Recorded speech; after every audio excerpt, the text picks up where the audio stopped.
안녕하세요. 예, 반갑습니다. 저는 독서교육 전문가 최승필이라고 합니다.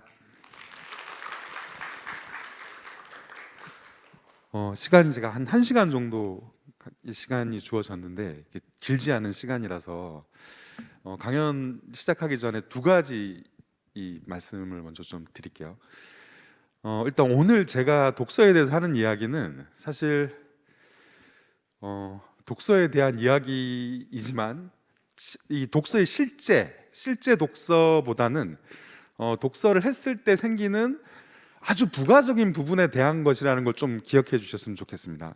저는 이제 언어 능력 부분, 문해력이라고 부르는 그 부분을 중점적으로 말씀드릴 건데, 이게 사실은 독서의 진짜 효용이 예를 들어서 초코파이라면 이 문해력은 초코파이 꺼내고 나면 이렇게 봉투 안에 부스러기 남잖아요. 그게 이제 독서에서 문해력 향상은 사실 그런 정도 의미밖에 없습니다. 근데 이게 독서의 전체 효용에 놓고 봤을 때 굉장히 적은 부분이지만 이걸 우리가 잘 모르고 있기 때문에 사실 이야기를 한다는 거. 그래서 제 강연을 들으시고 저게 독서의 전부구나 이렇게 생각하시면 안 된다는 말씀을 일단 먼저 드리고요. 그리고 시간이 짧기 때문에 제가 하다가 막 PPT를 왔다 갔다 할 거예요. 그래서 좀 선별해서 얘기하느라고 그러나 보다 이렇게 생각해 주셨으면 좋겠습니다. 일단은 우리 이제 전체 그림을 한번 그려보죠. 우리 아이들은 이제 사실 책을 좀 많이 읽고 있는데,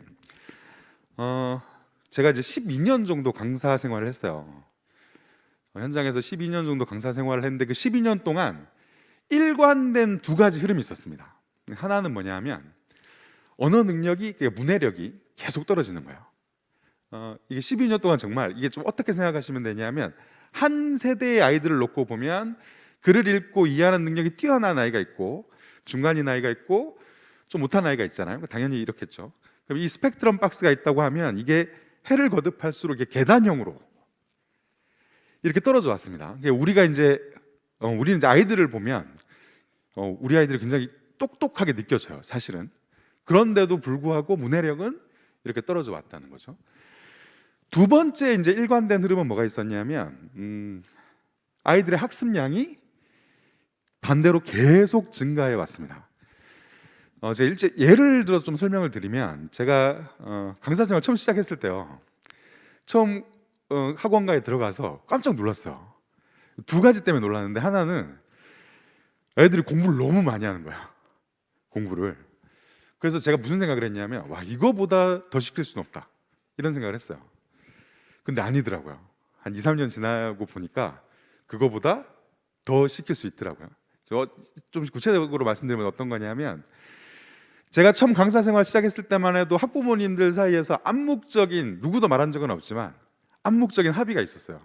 그게 뭐였냐면, 야, 우리 인간적으로 초3 이하 꼬맹이들은 5시에 집에 들어오자, 이런 합의가 있었습니다. 그래서 5시 이후에 뭐 태권도라든가 뭐 피아노 뭐 이런 거는 가끔 있었지만, 학습을 위한 학원을 초3 이하의 아이들이 5시 이후에 하는 수업이 거의 없었어요. 이런 게 있었고, 중학생은 또 어떤 게 있었냐면, 우리 인간적으로 주말은 쉬자, 이런 게 있었어요. 그래서 주말에 중학생 강의를 대상으로 한 수업이 별로 없었습니다. 그런데 이것도 한 2, 3년 지나고 나니까 우리 꼬맹이들이 저녁 7시, 8시까지 수업을 하게 되고, 주말에 이제 중학생들이 수업을 하는 게 되게 당연시되고, 이런 식으로 학습량이 굉장히 증가해 왔죠. 자, 근데 이게 이 두 개가 사실 엮여 있습니다. 이 문해력이 떨어져 온 현실과 학습량이 늘어나는 게 사실 상호 보완적인 게 있어요. 자, 어떻게 이게 상호 보완이 되냐면, 자, 이런 겁니다. 초등학교 때 이제 공부 잘하는 친구들 있죠. 그때 이제 옛날 한 4, 5년 전만 해도 초등학교 이제 중간 기말고사가 있었으니까 성적이 이제 점수로 딱딱 나온단 말이죠. 그럼 초등학교 때 막 평균 98점, 막 95점 이렇게 받는 친구들이 굉장히 많죠, 사실은. 퍼센테이지로 보면 한 10%, 20% 이렇게 될 정도로, 90점 이상으로 잡으면 한 3, 40% 이렇게 될 정도로 공부 잘하는 친구들이 굉장히 많은데, 이 친구들이 이제 중학교 올라가면 성적이 떨어지는 거예요. 성적이 떨어지니까 이제 밑에 이제 그 동네에 같이 사는 이제 밑에 학년의 자녀를 두신 분들이, 저 똑똑한 애가 성적이 떨어져? 이러니까 어떻게 돼요? 공부 더 시키는 거야. 더 시키는데 얘가 또 올라가면 또 떨어져. 그러니까 그 밑에 학년에서는, 그래? 그럼 우리 애는 더 시켜야지, 이런 식으로 이제 되면서 학습량은 계속 누적돼서 증가해 왔는데 문해력은 계속 떨어지는 겁니다. 자, 근데 문해력이 떨어진다 이렇게 얘기를 하면 그 증거가 어디 있냐 이제 이렇게 생각하실 수가 있잖아요. 사실 이제 문해력이 떨어지는 건 이제 저 같은 경우는 논술학원 강사 생활하면서 문해력 테스트를 이제 6개월마다 계속 해왔기 때문에 수치적으로 일단 잡히는 부분이 있습니다. 점수로 딱 잡히는 부분이 있는데 이 점수 꼭 뭐 이렇게 수치적으로 얘기하지 않더라도 어떤 걸로 이게 명확하게 잡히냐면 저는 이제 책을 같이 읽을 거 아니에요, 애들하고. 그 초등 단계에서 아이들하고 뭐 중등도 마찬가지지만 책을 읽을 때 물론 지식도서도 읽지만 그 또래 이야기책 많이 읽거든요. 그러면 이제 아이들이 책을 잘 읽는 경우라 하더라도 학년이 올라올 때 문턱에 턱턱 걸리는 경우가 있어요. 책을 좋아해도. 왜냐하면 학년이 올라가면 책이 두꺼워지잖아요. 예를 들어서 2학년에서 3학년 올라가면 2학년 책만 해도 약간 그림책처럼 글밥이 이게 설렁설렁한데 3학년 책만 해도 막 한 바닥에 막 15줄 이런 식으로 탁 앉히니까 애들이 이게 탁 걸린단 말이죠. 이럴 때 이제 넘어가는 로직이 뭐냐면 그 두께의 책 한 권만 재밌게 읽으면 돼요. 그 두께 그 수준의 책 한 권만 딱 재밌게 읽으면 그 다음부터 놀랍게도 그 분량에 대한 부담이나 그런 그 언어 수준에 대한 부담이 싹 사라지거든요. 그래서 보통 저 같은 이제 논술 강사들은 학년 초에 대부분의 아이들이 잘 읽는 책을 앞쪽에 집중 배치를 합니다. 한 5권 정도를 집중 배치를 해서 우리끼리는 이제 마법의 책이라고 부르는, 야, 이 책은 아무리 책 못 읽는 애들도 잘 읽어, 이런 책이 있어요. 플롯이 좀 명확하고 아이들이 굉장히 일반적으로 좋아하는 그런 책을 앞쪽에 막 배치한단 말이죠. 그러면 예전에 제가 처음 강사 생활 시작했을 때도 사실 아이들이 문해력이 좋지 않았어요. 청소년을 기준으로 놓고 보면 자기 학년 교과서를 스스로 읽고 이해할 수 있는 아이들의 비율이 굉장히 낮았습니다. 그게 또 제가 되게 놀랐던 지점인데 영어 수학 선행을 그렇게 많이 하는데 정작 자기 학년 교과서 못 읽는 거예요. 그러니까 중학교 가서 성적이 떨어질 수밖에 없죠. 그러니까 성적표가 이상해지는 거예요. 영어 수학은 90점, 100점, 나머지 과목이 60점에서 80점 이렇게 되는 거예요. 우리 부모 세대 때 기준으로 생각해 보면 좀 상상하기 힘든 형태의 이상한 성적표를 받아와요. 그러면 이제 우리 부모 세대들은 이런 생각을 하죠. 우리 때는 영어 수학으로 이제 성적이 갈렸잖아요. 영어 수학이 어려우니까 당연히 시간도 많이 들고. 그럼 이 영어 수학 90점 이상 받았으니까 나머지 과목은 시험 기간 좀 열심히 해서 좀 올려서 하면 수익권 안에 들겠구나, 이런 생각 하신단 말이에요. 근데 그게 현실에서 이루어지는 경우 거의 없어요. 왜냐하면 나머지 과목을 못하는 그 이유가 못 읽기 때문이거든요. 이걸 읽고 이해할 수 있어야 되는데 읽고 이해할 수가 없으니까 이제 이런 현상이 벌어지는 겁니다. 자, 어쨌든 아이들이 이렇게 언어 능력이 이런 식으로 떨어져 있는 거예요. 그러면 이제 그 예전에 이제 했던 제가 말씀드렸던 마법의 책 있잖아요. 이게 이제 어떤 식으로 다가오냐면 마법의 책을 줬는데 이 마법이 사라지기 시작하는 거예요. 전에는 책을 못 읽던 애들도 이걸 주면 읽었어요. 근데 이젠 이걸 줘도 많은 경우 아이들이 못 읽어. 이렇게 돼버리는 거예요. 그리고 좀 책을 못 읽는 아이들 사이에서는 지금으로부터 한 5, 6년 전부터는 전에 볼 수 없었던 유형의 읽기 열등 상태 아이들이 등장하기 시작했습니다. 이게 어떤 거냐면 예전에도 아이들이 잘 못 읽었지만 적어도 이제 책을 못 읽으면 로비 같은 데 앉혀놓고 강제로 읽히거든요.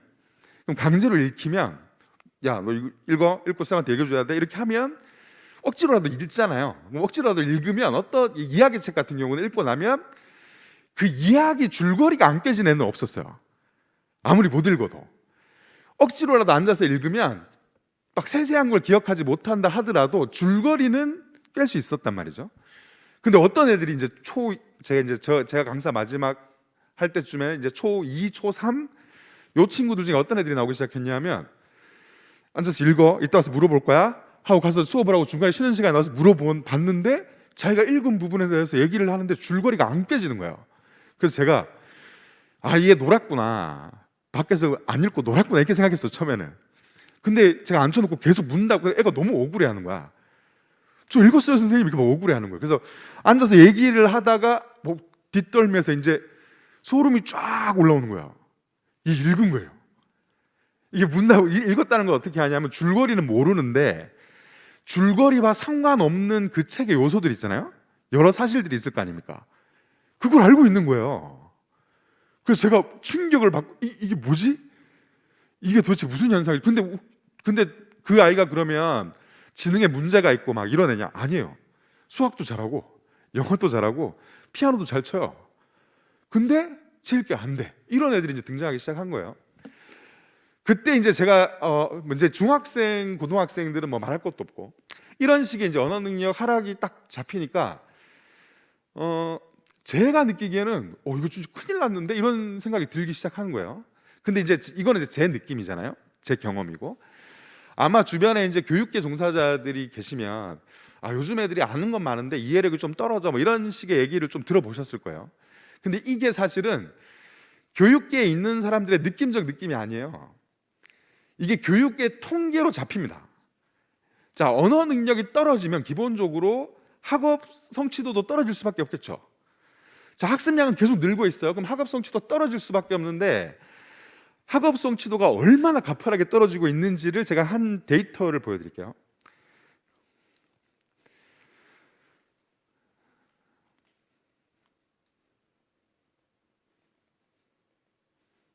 이겁니다. 교육부에서는요, 기초학력 미달자를 발표를 합니다. 그러니까 국영수, 한마디로 국포자, 영포자, 수포자가 그냥 성적표를 보고 시험을 보고 성적표를 보고 이게 얼마나 바뀌었지? 이걸 보는 거예요. 자, 이거는 2020년도에 발표한 자료인데요. 2015년부터 2018년까지 4년 동안 기초학력 미달자가 여기 보시는 것처럼 폭증하고 있습니다.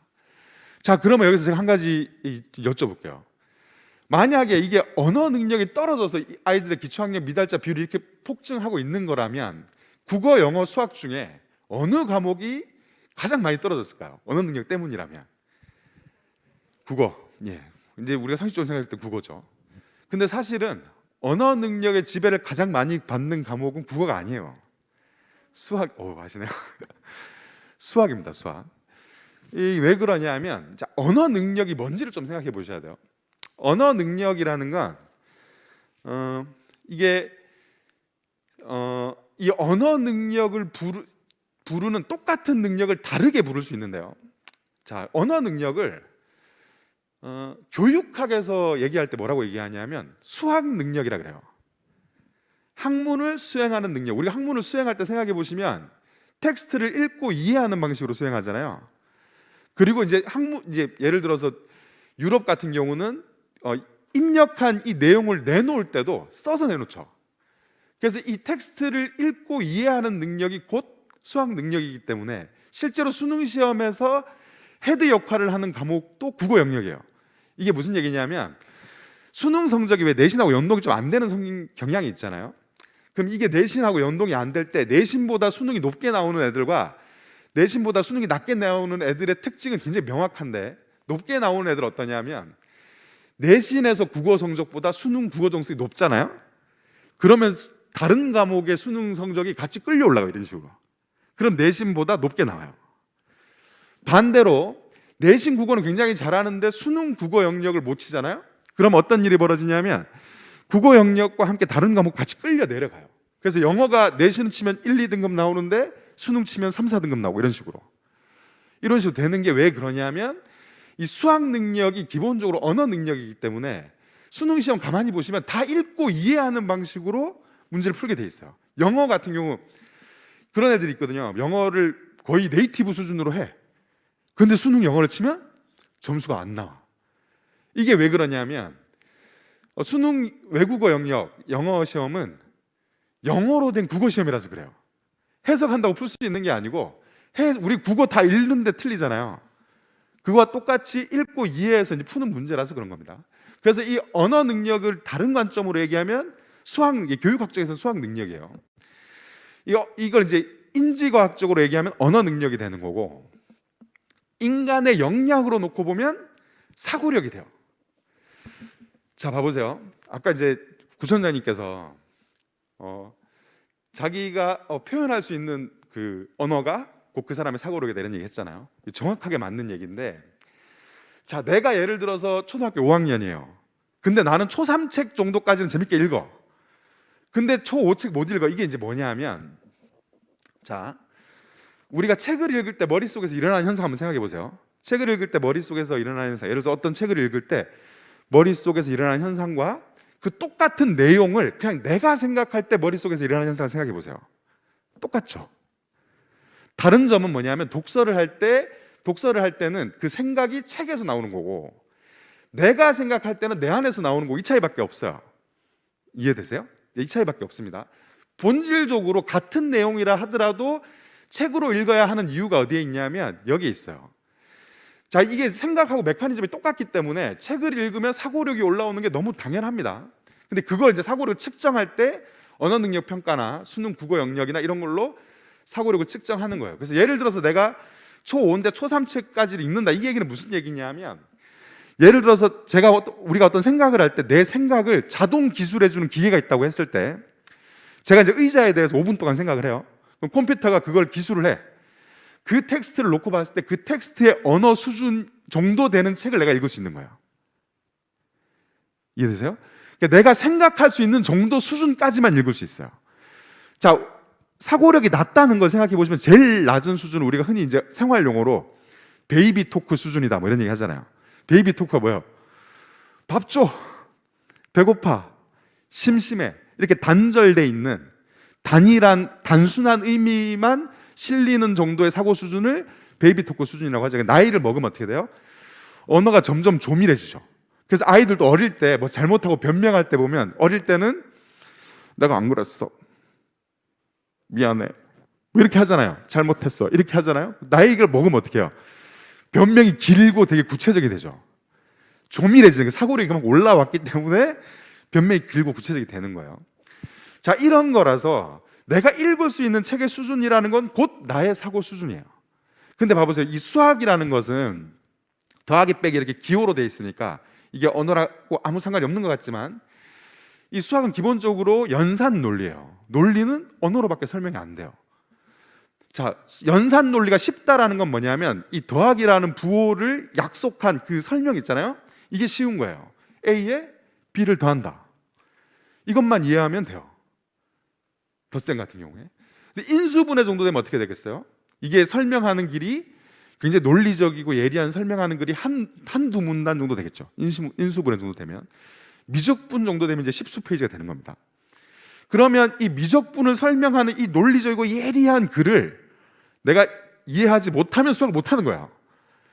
이걸 내가 이해하면 수학을 잘하는 거고. 그래서 실제로 이게 교육학에서는 수학이 언어 능력의 지배를 받는다는 건 교육학에서는 ABC 같은 얘기예요. 사실은 우리가 이걸 잘 안 들여다보니까 모르고 있을 뿐이지, 사실 ABC 같은 얘기고, 실제로 그런 증거들은 너무 많아요. 일례로 일본에서 아침 독서 운동 이런 거 했었잖아요.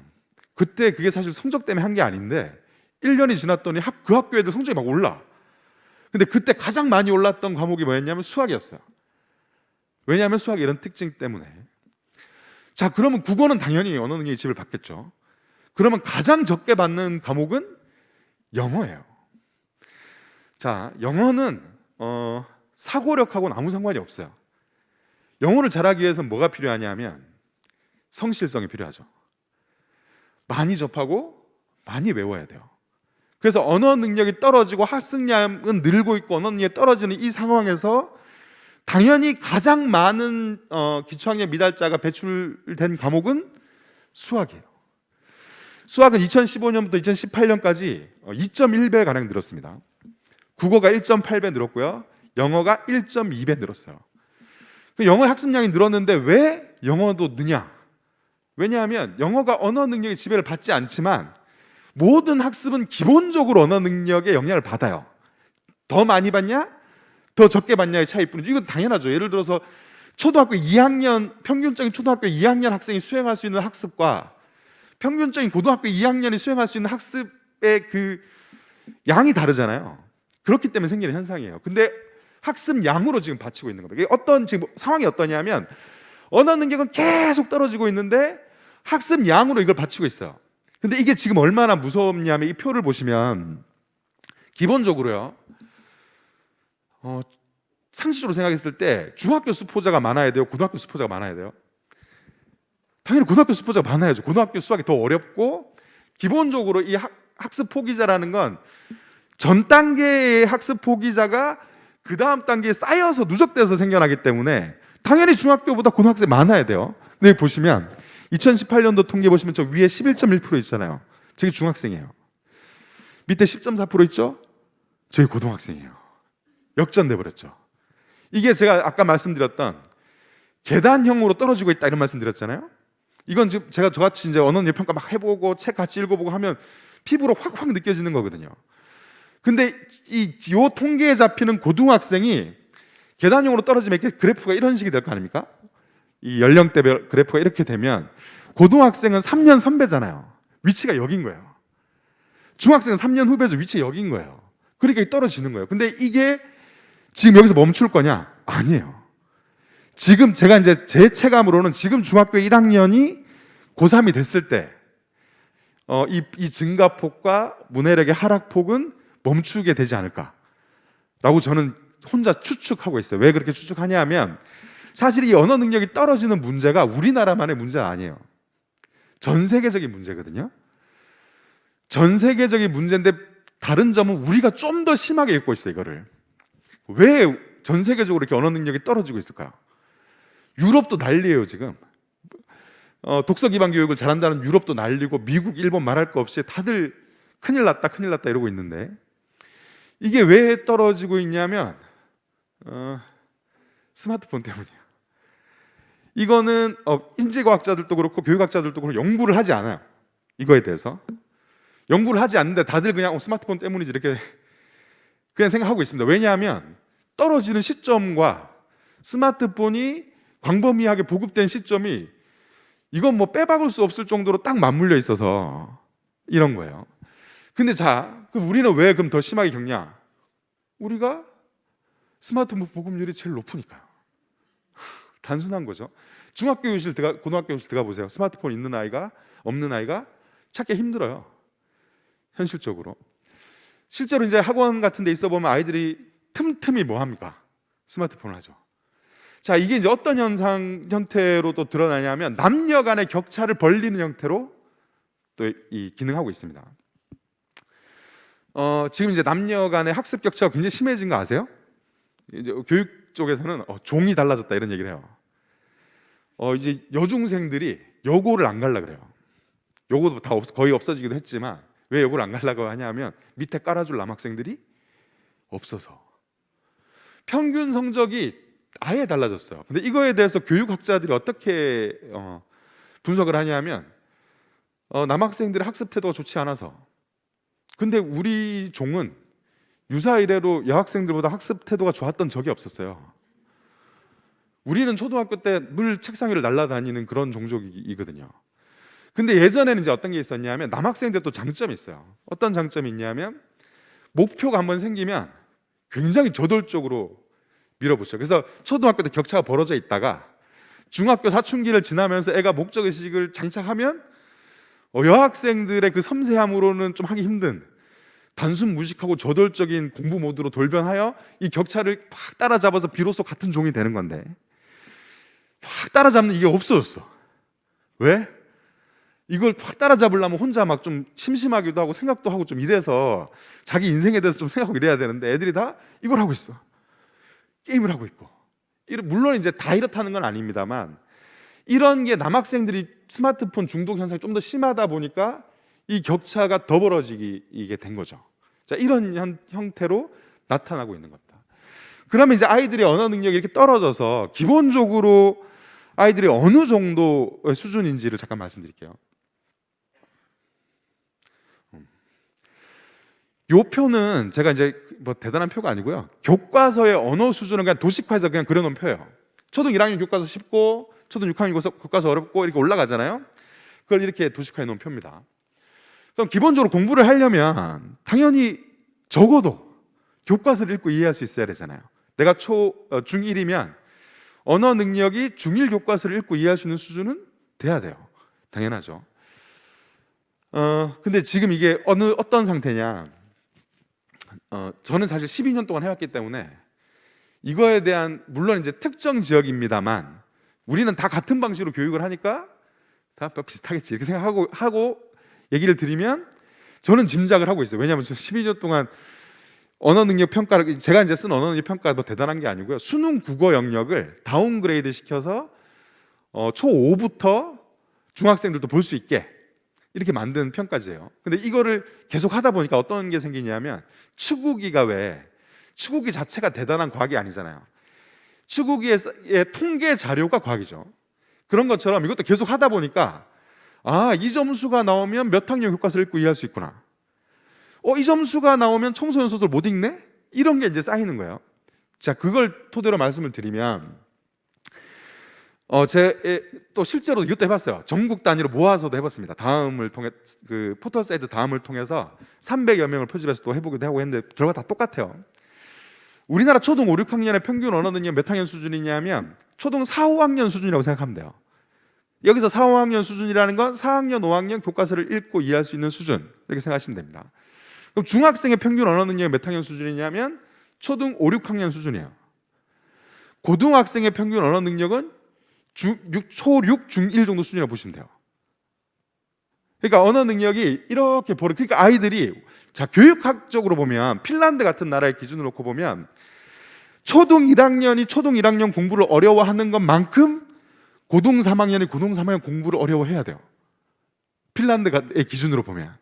왜냐하면 교과서의 언어 수준이라는 건 교과서는 책으로 놓고 보면 굉장히 허술한 책이에요. 그 교과서에서 지진을 다 읽는다고 해서 지진을 알 수가 없어요. 근데 굉장히 정교한 책이기도 한데 어떤 의미에서 정교하냐면 언어 수준이 그 나이에 맞게 딱딱 세팅돼 있어요. 이거는 우리가 학교 다닐 때도 똑같았어요. 그러니까 지금 교과서가 내용은 달라졌을지 몰라도 난도의 측면에서 보면 우리 부모 세대가 죄송합니다.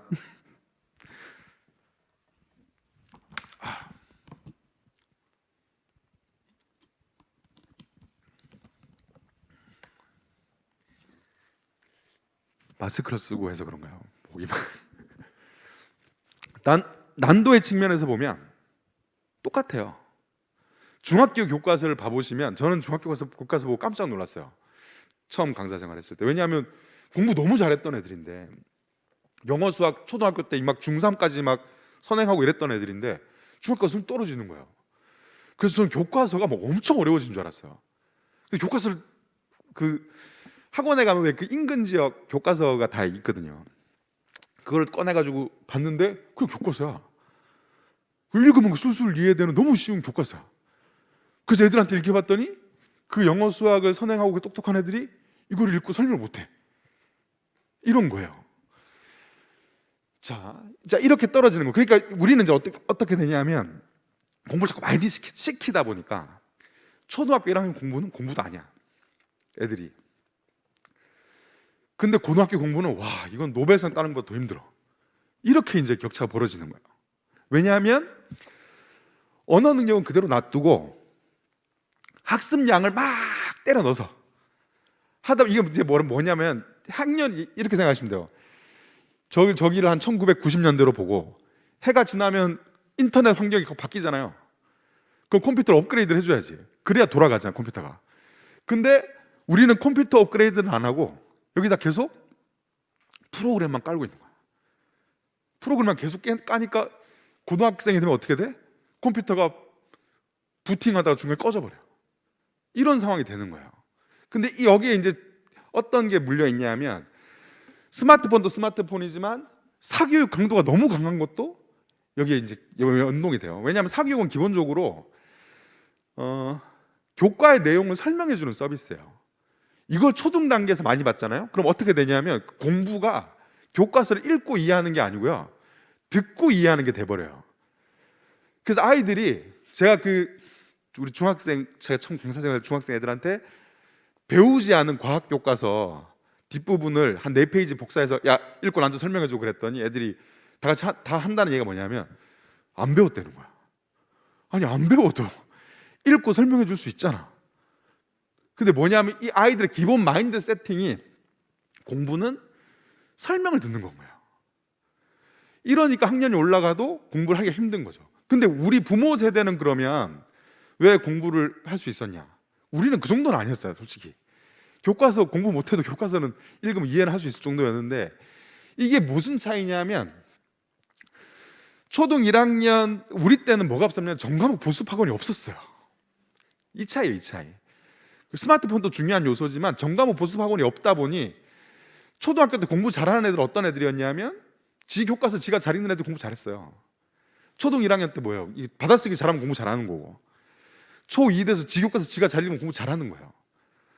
그러니까 무슨 현상이 없었냐면 초등학교에서 중학교 올라갈 때, 중학교에서 고등학교 올라갈 때 성적이 갑자기 확 떨어지는 경우가 일반적인 현상은 아니었다고. 그런 애들이 있긴 있었지만 그건 보통 언어 능력 때문이라기보다는 사춘기에 좀 문제가 있거나 가정 불화가 있거나 이래서 이제 그런 문제가 생길지는 몰라도 언어 능력 때문에 그런 일이 생기지 않았기 때문에 이게 일반적인 현상은 아니었는데, 지금은 이제 어떠냐면 초등학교 공부를 누가 잘하냐면 성실한 보수학원 쌤 만난 아이들이 공부를 잘해.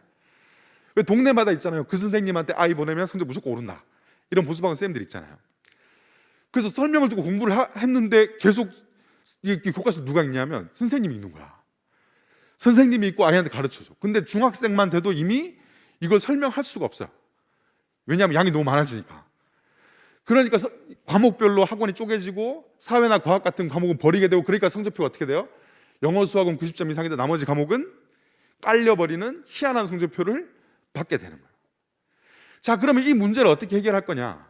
근데 이 문제를 해결하는 로직은 너무 간단해서, 사실 저는 이게 제가 강사 생활하면서 맨날 이걸 피 터지게 부모님들한테 맨날 말씀드리고 그랬었는데, 책 읽으면 돼요.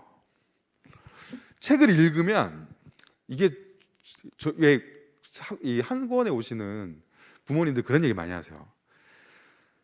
저는 독서 교육의 효과가 빨리 나올 거라고 생각하지 않습니다. 멀리 보고 길게 1년, 2년 해야 효과 나올 거라고 생각하니까 마음을 저한테 느긋하게 먹으래요. 그럼 제가 부모님들한테 뭐라고 도로 여쭤보냐면, 그거 왜 하세요? 이렇게 여쭤봐요. 아니 이게 2년, 1년, 2년 지나서 조금 효과 나올 거면 그걸 왜, 그럴 거면 영어 수학을 해야지. 근데 실제로 해보면요, 이게 정말 미친 듯이 올라갑니다. 제가 한번 보여드릴게요. 자, 이제 제가 한 학생의 예를 들어볼게요. 얘가 이제 중3 때 저희 학원에 왔는데, 얘가 어떤 애였냐면 영어 수학 90점 100점 받고 나머지 과목이 60점에서 80점 나오는 전형적인 중학생 준우등생이었어요. 처음 이제 중3 정도 되면 이제 기초 언어 능력 평가를 안 보고 수능 편집본으로 봐요. 수능 편집본은 뭐냐면 수능 그냥 그대로 뽑아서 거기서 고등교과 있잖아요. 한문, 시 뭐 이런 거, 한문, 고소설, 문법 이런 거 빼고 문해력만을 측정할 수 있는 문제들로 한 30문제 추려서 그걸로 그냥 테스트 보는 거예요. 42점 나왔어요. 42점이면 어떤 점수냐면 초5, 초6, 중1, 초6, 중1 교과서를 읽고 이해할 수 있는 수준이니까 전형적인 중학생이죠. 원래는 6개월마다 한 번씩 보는데 중간에 들어서 3개월 뒤에 봤어요. 60점이 됐어요. 6개월 뒤에 다시 봤는데 82점이 됐어. 자, 10개월 만에 수능 편집본, 그 고등교과 뺀 30문제짜리 테스트지에서 40점이 오른 거예요. 그럼 82점이면 실제로 어느 정도냐면 고등학교 2학년 교과서를 스스로 읽고 이해할 수 있는 정도의 언어 능력이에요. 자, 이렇게 말씀드리면 이제 굉장히 많이 읽었을 것 같잖아요, 책을. 근데 학원에서는요, 많이 못 읽혀요. 걔만 데리고 하는 게 아니잖아요. 2주에 한 권 읽었어요. 그래서 제가 2주에 한 권이라 그러면 여기에 뭔가 대단한 교육적인 이유가 있을 것이다, 이렇게 이제 물어보시는 분들이 계신데 없어요. 일주에 한 권 읽혔더니 못 읽어와서 2주에 한 권 그냥 울며 겨자 먹기로 한 거예요. 10개월에 20권 읽었어요. 그 20권에 수능 성적이 40점. 물론 이제 얘가 도표에 들어가 있다는 건 얘가 효과 크게 나온 애라는 뜻이겠죠, 당연히. 보통은 근데 해보면, 저는 이제 책을 읽고 나면 그 책을 이해하고 읽기만 했으면 맞출 수 있는 문제 한 12문제를 항상 줘요, 애들한테. 그래서 독서의 충실도와 언어 능력 상승 정도를 비교하기 위해서 매번 책을 읽을 때마다 12문제를 풀게 해서 그 성적을 이제 데이터로 모아놨었는데, 이 친구가 이제 많이 나온 경우가 맞아요. 근데 보통은 어떠냐면 그 12문제라는 게 어떤 거냐면 책에 있는 구석엔 이상한 걸 내는 게 아니고 이야기 소설로 치면 핵심 줄거리, 읽고 이해했으면 맞출 수밖에 없는 핵심 줄거리만 물어봐요. 그래서 해보면 이제 예를 들어서 12문제 중에 10문제 이상 평균적으로 해서 맞추잖아요. 그럼 6개월 단위로 수능 점수가 5에서 10점씩 따박따박 올라가요. 평균은. 얘는 2배가 나온 거예요. 이런 애들 우리끼리는 이제 책발이 잘 받는다 이렇게 얘기를 하는데, 자 그러면 이렇게 그럼 책 읽혀야겠네 라는 생각이 드는데, 여기서 그럼 어떤 책을 읽었느냐가 중요하잖아요. 다 청소년 소설 읽었어요. 단 한 권도 빼지 않고. 우리 좋아하는 지식책 있잖아요. 과학책, 한국사책, 세계사책, 사회정치 없어요. 오로지 다 이야기책이었어요. 근데 왜 이야기책만 하냐? 제가 프랜차이즈에 있을 때는 학년이 올라가면요, 책 비중이 어렸을 때는 이야기책이 많았다가 학년이 올라가면 지식도서가 점점 많아져요. 그럼 저처럼 이제 지식도서 수업을 하러 들어가잖아요. 중학생, 고등학생. 그럼 저 같은 논술 강사들은 자괴감에 시달려요. 왜냐하면 지식도서를 읽을 수 있는 애가 없어. 비율이 너무 작아요. 자, 책을 읽었다 안 읽었다의 기준을 제가 딱 한 가지만 말씀드리면, 아이가 책을 읽었는지 안 읽었는지, 내가 책을 읽었는지 안 읽었는지 판단하는 기준이 굉장히 간단해요. 책을 읽고 나서 똘똘아 일로 와봐. 야 엄마 네 읽던 책 되게 궁금한데 아빠는 얘기 좀 해줘봐 했는데, 얘기를 입을 뗐는데 5분 안에 얘기 끝나. 이러면 책을 안 읽은 거예요. 최소한 15분은 얘기할 수 있어야 돼요. 그 책의 사실관계에 맞게. 이렇게 말씀드리면 와 그거 되게 어려운데? 이렇게 생각하실 수 있지만, 책을 읽고 이해하면서 읽어서 줄거리를 좀 상세하게 얘기하잖아요. 그것만 해도 15분이 넘어요. 초등 5, 6학년 동화 기준으로 말씀드리면 그 얘기만 해도. 자, 근데 지식도서를 읽으면 아이들 어떻게 되냐? 야, 얘기해봐. 지진에 대한 책이에요. 끝나요. 자, 화산 얘기해봐. 화산에 대한 책이에요. 제목만 읽은 거예요, 그거는. 자, 근데 이게 왜 그러냐면, 자, 여기서 이제 제가 말씀드리고 싶은 건 뭐냐면, 우리 왜 초3 되면 이런 얘기 하잖아요. 네가 이제 초3이 됐는데 한국사 좀 읽어야 되지 않겠니? 이거요.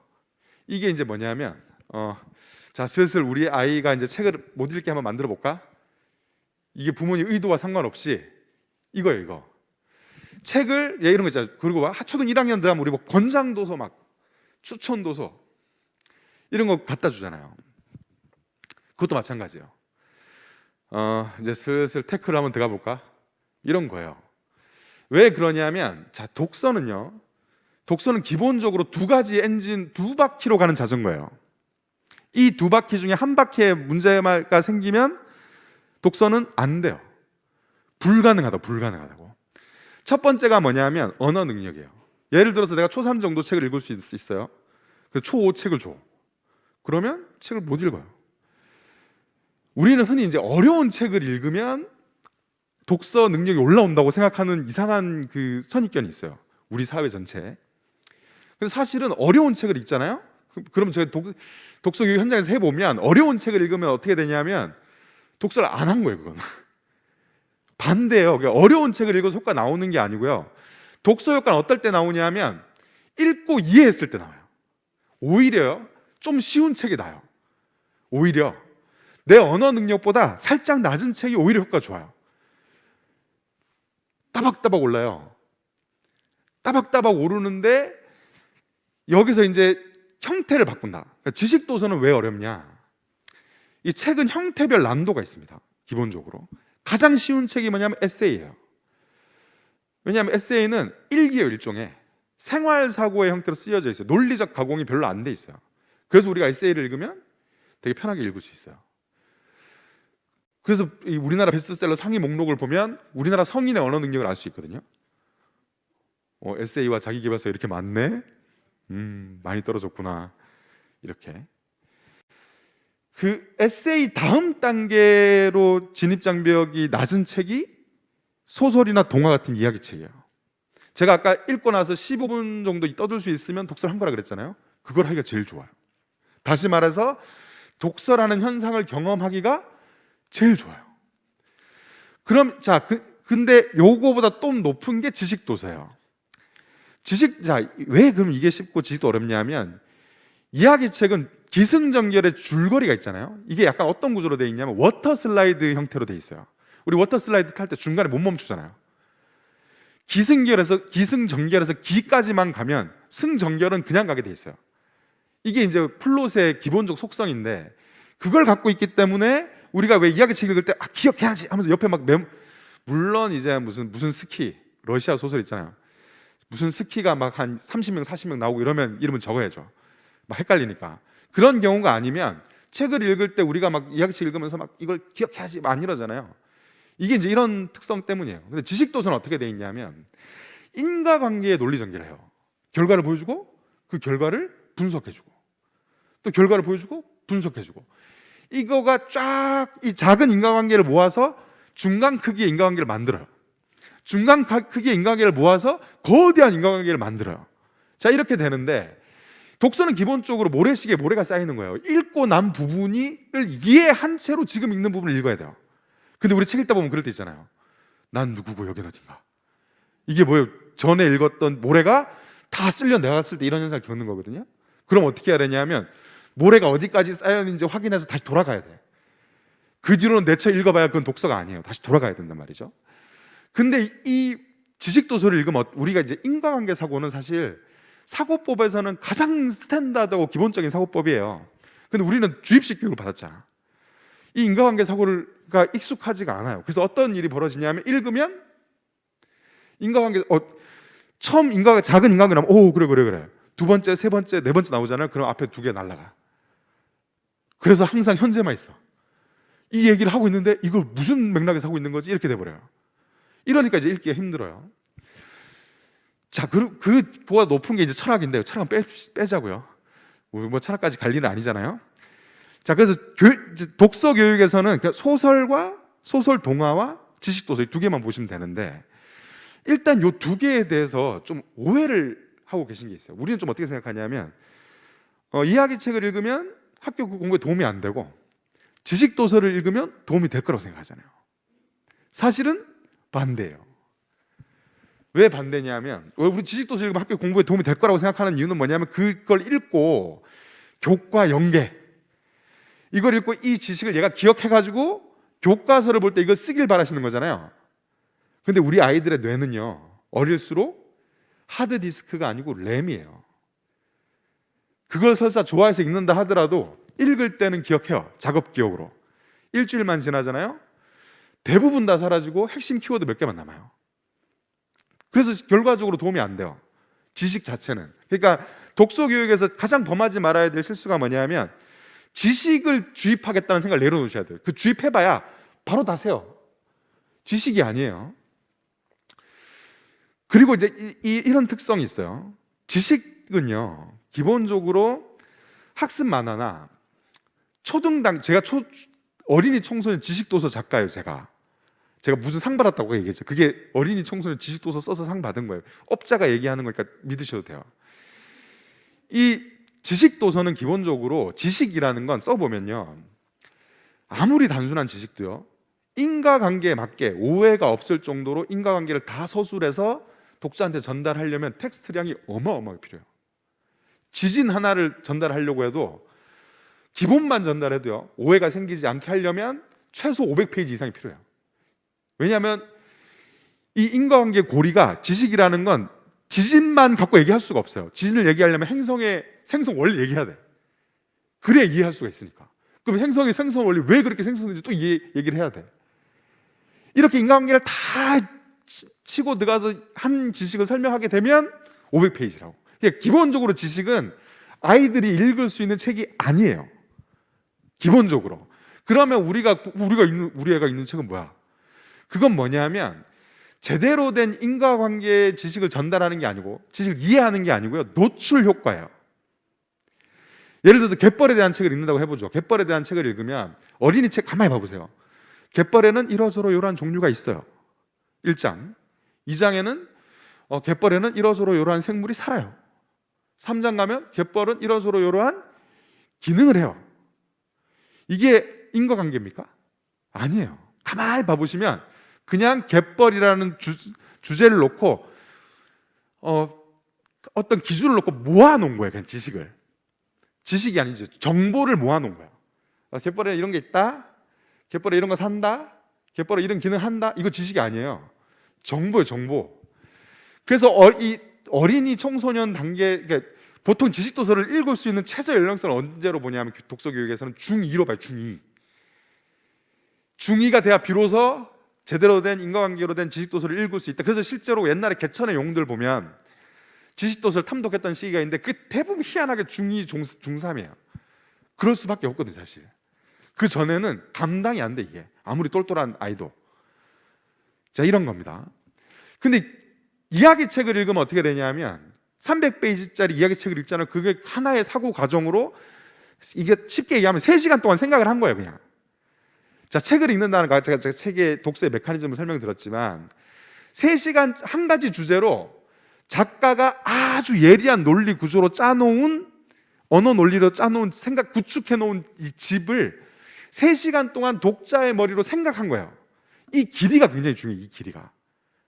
그렇다고 어린아이한테 길게 읽히시면 안 돼요.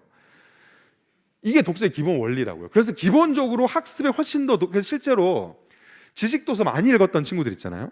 언어 능력 평가를 해보면 좀 실망스러운 경우가 나와요. 또래하고 비슷하거나 조금 높아. 근데 이런 애들이 있어요. 이게 이제 기점을 초5, 6으로 보는데 초5, 6 때 초5, 6 동화를 막 재밌어하고 있는 애들이 있어요. 부모가 막 말리는 데 읽고 이런 애들이 있거든요. 이런 애들은 언어 능력 평가를 해보면 자기 학년보다 최소 3단계가 높아요. 심한 경우는 중3 정도까지. 초4인데 중3. 제가 아까 다음에서 포털사이트에서 300명 표집해서 했다 그랬죠. 그때 초5부터 고2까지 했거든요. 그때 1등을 초5 여학생이 했는데 말이 초5지 3월에 봤으니까 막 초5가 되네요. 걔가 1등을 했는데 걔가 한 개 틀렸어요. 한 개 틀렸는데 그 고등학생 언니 오빠들 다 제끼고 자기 1등 한 거야. 근데 얘가 어떤 애였냐면 판타지 동화 마니아였어요. 근데 이런 애들이, 지금 제가 언어이 막 처참하게 떨어졌다 막 이런 말씀 드렸지만 그 중에 별처럼 빛나는 애들이 있거든요. 가장 대표적인 유형이 뭐냐면 초5, 6인데 초5, 6 동화를 부모가 뜯어 말려도 있는 애들. 얘들이 짱이에요. 자, 이게 왜 그러냐면, 왜 그런 애들이 있어요. 초5, 6인데 고전 막 읽고 이런 애들. 똑똑할 것 같죠. 언어 능력 평가를 해보면 굉장히 실망스러운 결과가 나와요. 물론 안 그런 아이도 있겠지만 통계적으로 보면 그렇다고요. 그러니까 이 착각을 내려놓으셔야 돼요. 높은 수준의 책을 읽는 게 효과가 좋을 것이다. 그래서 왜 그런 독서 교육이 막 열심히 하시는 부모님들 중에 우리 아이는 초6이 됐을 때 고전 명작을 읽는 어떤 아이로 만들겠다 이렇게 생각하세요. 안 돼요. 그거는 부모님들이 고전 명작이라는 책들을 안 읽어보셔서 그래. 그걸 읽어보시잖아요, 직접. 아, 우리 아이가 못 읽겠구나. 이거 읽는 즉시 알 수 있어요. 이 고전 명작이라는 게 18세기부터 이제 20세기 초 이때 나온 책들이잖아요. 이때는 어떤 시대였냐면 문학 소설가들이 문학으로 철학할 때예요. 문장 하나가, 저는 이제 그런 표현 잘 쓰는데, 지각을 뚫고 멘틀로 내려가서 내에게 박혀요. 문장 하나의 무게가 어마어마해요. 그런 묵직묵직한 문장 하나로 하루를 생각할 수 있어. 나를 이스마엘이라고 불러다오. 이걸로 하루를 생각할 수 있다니까. 이런 구조로 돼 있는 책을, 그러면 이런 막 그런 거 있잖아요. 막 문고판 읽어도 돼요. 근데 문고판을 읽었을 때 고전 명작을 읽은 효과를 기대하시면 안 돼요. 문고판을 읽는다는 건 그냥 그 아이가 있는 고 언어 수준으로 된 동화를 읽는 것과 똑같다고 생각하시면 돼. 그러니까 기본적으로 아이를 높은 레벨의 책을 읽히려고 하지 마세요.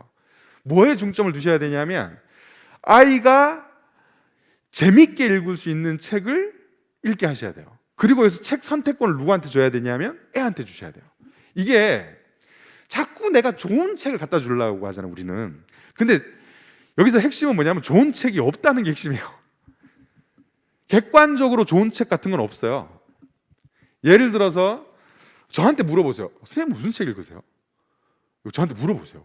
그럼 제가 예를 들어서 그때 동아시아 도성제와 고구려 장안성 이런 책을 읽고 있다고 해보죠.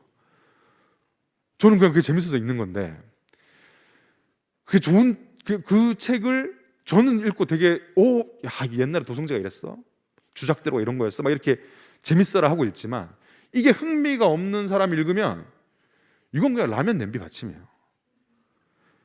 책은요, 제일 좋은 책은 어떤 책이냐면 독서 현상을 불러일으키는 책. 독서 현상이라는 건 뭐냐면, 왜 우리 책 읽다 이럴 때 있잖아요. 갑자기 정신을 잃어, 읽다가 정신 차려보니까 2시간 지나 있어. 그리고 봤더니 한 200페이지 읽었어 내가. 시간 순삭. 이게 독서 현상이에요.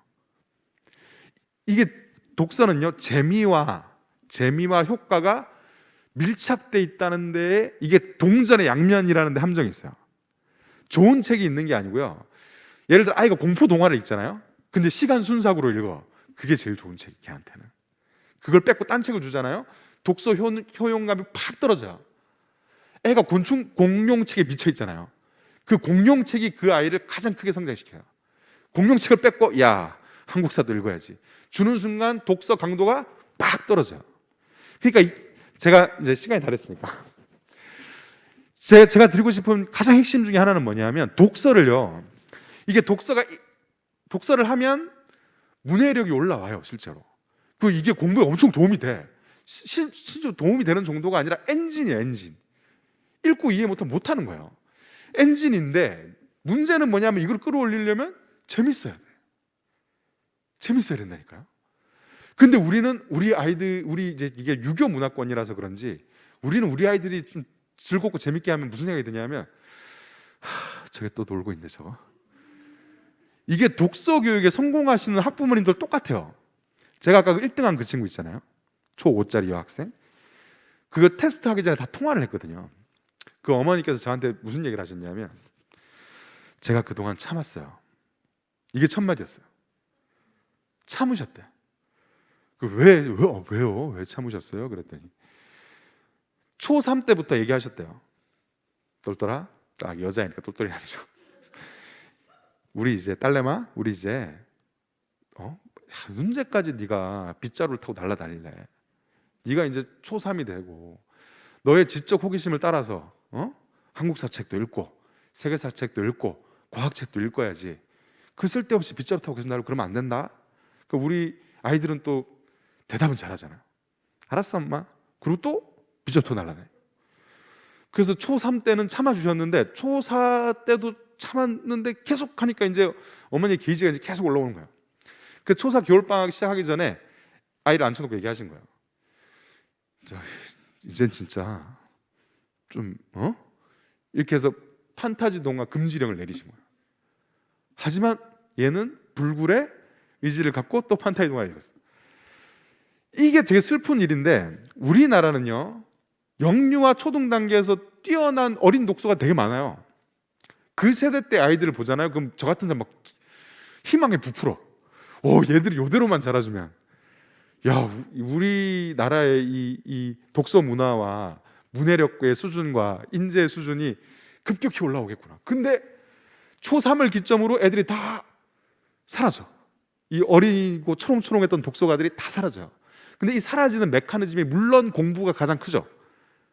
공부를 하느라고, 학원에 보내느라고 시간이 없고, 숙제하느라고 시간이 없고, 이게 제일 크긴 해요. 근데 독서 교육에 매진하는데도 초3을 기점으로 다 줄어들어. 이게 왜 그러냐면 이것 때문이에요. 부모님이 생각하시는 뭔가 좋은 책이 따로 있는 거야. 독서는요, 영화 덕후가 영화를 보는 거하고 똑같은 거예요. 이걸 우아한 행위라고 생각하시면 안 돼요. 애가 공포 소설을 읽고 있으면, 공포 동화를 읽고 있으면 우리는 생각이 들죠. 저 따위 걸 읽어가지고 저게 무슨 도움이 될까? 이런 생각 하시잖아요. 그런 생각 하게 되는 이유가 뭐냐면, 숙련된 독서가 막 뭐 글로벌 리더라든가 막 이런 사람들 막 책 읽으세요 막 이런 하시는 분들 있잖아요. 보면 그 사람들은 되게 어려운 책을 읽어. 그걸 보고 어려운 책을 읽어야 되는구나 하고 아이들한테 좋은 책을 주시는 거예요. 근데 뭐가 빠져 있냐면, 그 사람이 그러면 처음 태어났을 때부터 그런 수준 높고 좋은 양서들을 읽어서 그렇게 됐느냐? 아니에요. 칼 세이건 같은 사람은요, 외계인 책에 미쳐서 맨날 외계인 나오는 책만 봤어요. 여러분의 자녀가 눈 뜨자마자 외계인 책만 계속 본다고 생각해 보세요. 그럼 우린 그걸 또 뜯어 말리겠지. 워런 버핏은요, 8살 때부터 경제 관련된 책만 봤어요. 우리 자식이 그렇게 읽으면 어떡하시겠어요? 저 어린 게 벌써 돈독이 올라가지고 이렇게 또 걱정을 하겠지. 그죠? 근데 그렇게 걱정하실 게 아니고 얘가 이런 애네? 이거 발견하시는 거예요. 독서는요, 균형 잡힌 독서 이런 거 없어요. 문화생활을 어떻게 균형 잡히게 해요? 그래서 제가 가장 싫어하는 독서 교육의 용어 중에 하나가 독서 편식이에요. 이거 우리나라에만 있는 말이에요. 저는 독서 편식이라는 용어를 만드신 분이 책을 안 읽을 거라는데 500원을 걸 수 있어요. 이거는 책을 읽는 사람이 만들 수 있는 용어가 아니에요. 이게 뭐냐면 이런 거예요. 균형 잡힌 독서라는 건 생각해 보시면, 자, 한번 상상해 보세요. 어떤 초등학생, 여학생이 앉아서 하루는 한국사 책을 읽어요. 그 다음 날이 됐더니 어제 한국사 책을 읽었으니 오늘은 과학책을 읽어야겠구나. 과학책을 읽어. 그 다음 날 갔더니 지식도서를 읽었으니 오늘은 생활동화를 한번 읽어볼까? 그 다음 날 이런 거잖아요. 자, 그 아이의 뒷모습을 보고 있다고 상상해 보세요. 무섭지 않으세요? 이게 왜 무섭냐면 그런 사람이 있을 수 없기 때문이에요. 그런 사람이 있을 수가 없어요. 사람은 누구나요, 그 시기에 꽂히는 어떤 지점이 있어요. 저도 그래요. 저도 책을 읽는 모든 사람이 그래요. 근데 균형 잡힌 독서를 하라는 건 뭐냐? 야, 공룡책만 읽으면 어떡해? 왜 안 돼? 왜? 공룡책을 읽을 때 가장 몰입할 수 있고 가장 잘 읽을 수 있고, 그래서 공룡책 많이 읽은 우리 꼬맹이들, 걔네 지질 시대를 막 읽는 거 보세요. 공룡에 대해서 옆구리만 찌르면 막 초등 1, 2학년이 도저히 습득할 수 없는 정도의 지식을 습득해서 그걸 막 떠들잖아요. 이게 얼마나 대단한 건지를 보셔야 돼요. 그래서 독서를 어떤 공부의 관점 이렇게 보지 마시고 향유하는 문화의 관점으로 보셔야 돼요. 지금 아이가 공포 동화를 읽고 있기 때문에, 자, 아이의 관심사는 아이와 함께 성장합니다. 우리 아이들 어릴 때 뽀로로 좋아해도 초등학교 1학년, 2학년만 되면 어떻게 돼요? 뽀로로? 아, 유치해. 이렇게 되잖아요. 어릴 때 그렇게 좋아했던 뽀로로를 우리 아이가 계속 공룡에 미쳐 있을 수가 없어요. 그 공룡에 계속 미쳐 있잖아요. 고등학생이 돼도 미쳐 있고, 이러면 노후가 해결되신 거예요. 걔는 위인이 될 거거든. 근데 안타깝게도 저도 우리 아이들 보면 그렇게 안 되더라고요. 길어봐야 1년이 길어봐야. 공룡에 미쳐 있으면 오히려 공룡으로 확 밀어서 그걸로 떨어뜨려 버려야 돼. 공룡책 막 갖다 들이붓고, 공룡 다큐멘터리 보여주고, 공룡 박물관 가고, 이렇게. 그러면 딴 데로 넘어가게 돼 있어요. 그 일 훅 둘러파잖아요. 그러면 꼬마 공룡 전문가가 된 채로 딴 영역으로 넘어가게 돼 있다고. 그 여정을 보셔야 돼요. 그 여정을. 내가 이 책을 읽게 해야 되겠다, 이런 책, 균형 잡힌 책, 이렇게 생각하지 마시고 아이가 어떤 여정을 가는지를 뒤에서 지켜봐 주셔야 돼요. 이렇게 해야 중학생이 돼도 고등학생이 돼도 성인이 돼도 책을 읽을 수 있는 아이로 성장할 수 있어요. 절대로 부모님이 책을 갖다 주시는 방식으로 할 수 없고요. 이게 사실은 우리가 알고 있는 개천에서 용나던 시대가 끝났다. 이건 다 바꿔서 이걸 어떻게 생각하시냐면, 사교육이 너무 고도화된 나머지 혼자서 공부해서 따라잡을 수 없는 시대가 됐다라고 생각하시지만, 실제로 언어능력 평가 결과를 보시면 아시지만 제가 한 가지 예만 들어드릴게요. 우리나라 중학생 중에 가장 뛰어난 아이들이 과학고 이런 거 준비하잖아요. 과학고 준비반 이렇게 들어오면 막 빛이 나요. 전교 1등들이 막 BGM이 막 깔려, 막 빰빰. 와, 얼굴이 막 빛이 번쩍번쩍 나요. 그 신의 커리큘럼 있어요. 12권으로 돼 있는 과학고 준비반을 위한 그 수업 들어가잖아요. 첫 책이 코스모스예요. 그 책이 어떤 책이냐면, 개천의 용들이 혼자 읽으면서 와, 대박, 야, 너 이거 알았냐? 이러고 읽었던 책들이 그게 다. 그 책을 지금 우리의 가장 똘똘하다는 친구들한테 읽히잖아요. 머릿말 읽고 다 나가 떨어져요. 그 수업하고 있으면 그 책을 누가 읽냐? 저 같은 사람이 읽는 거야. 제가 읽고 내용을 설명해줘요. 그러니까 개천에서 용나던 시대가 끝난 이유는요, 사교육이 고도화돼서가 아니에요. 학교 공부는요, 예나 지금이나 똑같아요. 그 10권도 안 되는 교과서를, 그 100페이지도 안 되는 시험 범위를 완벽하게 습득하면 끝나는 게 학교 공부예요. 그 이상 넘어가서 리밋이 확실히 정해져 있는, 그 연령대 언어 수준에 맞는 교과서라는 허술한 책의 내용을 습득하면 끝나는 공부예요. 이게 무슨 대단한 게 아니라고요. 근데 이게 왜 자꾸 대단해 보이냐 하면 아이들의 언어 능력이 계속 떨어지고 있으니까 공부량은 늘어나고, 공부량은 늘어나는데도 성적이 떨어지니까 이게 대단해 보이는 거예요. 사실은 완벽한 착시예요. 그래서 아이들과 함께 독서 문화를 즐기고 아이가 재밌어하는 책을 읽는가, 이것만으로도 아이가 학습을 하는데, 학습을 넘어서서요 뒤에 가면 삶을 살아가는데 가장 큰 무기가 되는 활동이에요. 그러니까 자녀들과 함께 독서 문화를 한번 즐겨보시기를 말씀드리고 질문을 받아보겠습니다. 제가 여기 담당자분께서 질문이 없으면 어떡하죠? 이렇게 이제 걱정을 하셨어요. 예. 예, 맞습니다. 절반을 딱 나눠서, 보통 청소년 소설이요 한 권을 읽으면 보통 3시간에서 5시간 걸려요. 근데 이게 가정에서는 그렇게 하실 필요가 없어요. 이게 왜 제가 이상하다, 3시간 5시간이면 주말에 이틀 읽고도 읽고 하루에 30분씩 읽고도 읽는데 이걸 왜 못 읽지? 봤더니 학원에서 하는 거는 아이들이 절대 평소에 읽지 않아요. 전날 읽어요. 내가 그걸 눈치를 챘지. 전날 딱 읽는데 하루만 읽어야 되는데 3시간 5시간은 너무 부담스러워. 반띵을 해주니까 어떻게 돼요? 1시간 반에서 3시간 되잖아요. 이건 하루에 이제 저녁에 좀 일찍 들어가서 1시간 반 정도는 투자할 수 있는 거예요. 그래서 그게 그렇게 한 거지. 가정에서 예를 들어서 가족 독서 시간 같은 걸 해서 뭐 하루에 1시간 정도 읽는다, 주 5일. 제가 좀 그리고 그 말씀 드리고 싶어요. 독서량이 왜 독서는 뭐 마음의 양식이다, 이 말 때문에 오해가 있는데 책을 많이 읽어야 되는 게 아니에요. 일주일에 3시간 읽잖아요.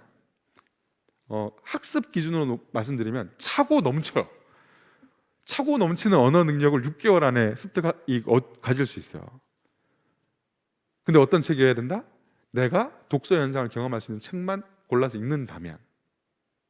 예. 그래서 2주에 한 권, 이건 아까 제가 초대도 말씀드렸지만 교육학적인 아무런 의미가 없어요. 그냥 눈물을 머금고 현실에 타협한 것일 뿐입니다. 예. 네. 독서 일기, 독후감, 독서록, 이제 이 3종 세트가 있죠. 이게 사실은 우리나라는 공교육 안에 독서 교육이 안 들어와 있어요. 지금 들어와 있는 유일한 게 한 학기 한 권 읽기. 근데 그것도 이제 제대로 되고 있지 않은 학교가 많은데, 우리는 이제 독서를 근데 안 시킬 수는 없으니까, 공교육이 안 들어와 있는데 안 시킬 수는 없으니까 어떤 식으로 하냐면 권장도서, 추천도서 목록을 주고 읽어와. 근데 읽어왔는데 확인을 하려면 같이 대화를 해봐야 되잖아요. 근데 학생들하고 다 대화를 할 수 없으니까 지도자 입장에서 제일 편한 써서 내, 이거예요. 그래서 써서 내는 거예요. 그래서 써서 내는데 우리가 이제 흔히 하는 착각 중에 하나가 뭐냐면 독후 활동이 독서의 핵심인 것처럼 생각하는 경우가 있어요. 많은 경우 그렇게 생각하세요. 그러니까 책을 읽는 것 자체는 그걸로는 안 되고 이걸 읽고 나서 써야만 하거나 뭔가 아웃풋을 해야만 효과가 있을 거라고 생각하시는데 이것도 완전 착각이에요. 독서 논술학원 보낼 때요, 저도 그런 경우 그거 설득하는 게 굉장히 늘 일이었는데, 논술학원에 오시면 자꾸 글쓰기하고 토론을 생각하세요. 그거는요, 논술의 전체로 놓고 보면 1%도 안 돼요. 토론하고 글쓰기는요 그냥 따라오는 거예요. 뭐가 되면? 독서가 되면.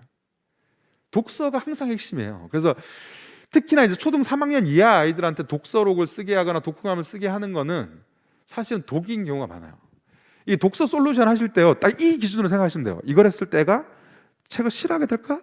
좋아하게 될까? 예를 들어서 좋아하는 건 어떤 거냐면, 책을 읽고 나서 부모님이 독서 퀴즈를 한번 내보세요. 애들이 엄청 좋아합니다. 이게 심지어 중학생조차 좋아해요. 이제 부모님하고 사이가 안 좋으면 물론 안 좋아하겠지만, 저 같은 이제 선생님들이 하면, 저는 아까 12문제씩 준다 그랬잖아요. 그 12문제 근데 어떤 책에 따라서는 그걸 안 줄 때가 있어. 이거 할 얘기가 많은 책, 같이 대화를 많이 해야 되는 책은 안 할 때도 있고. 그러면 애들이 막 화내요. 왜 오늘은 독서 퀴즈를 안 하는 겁니까?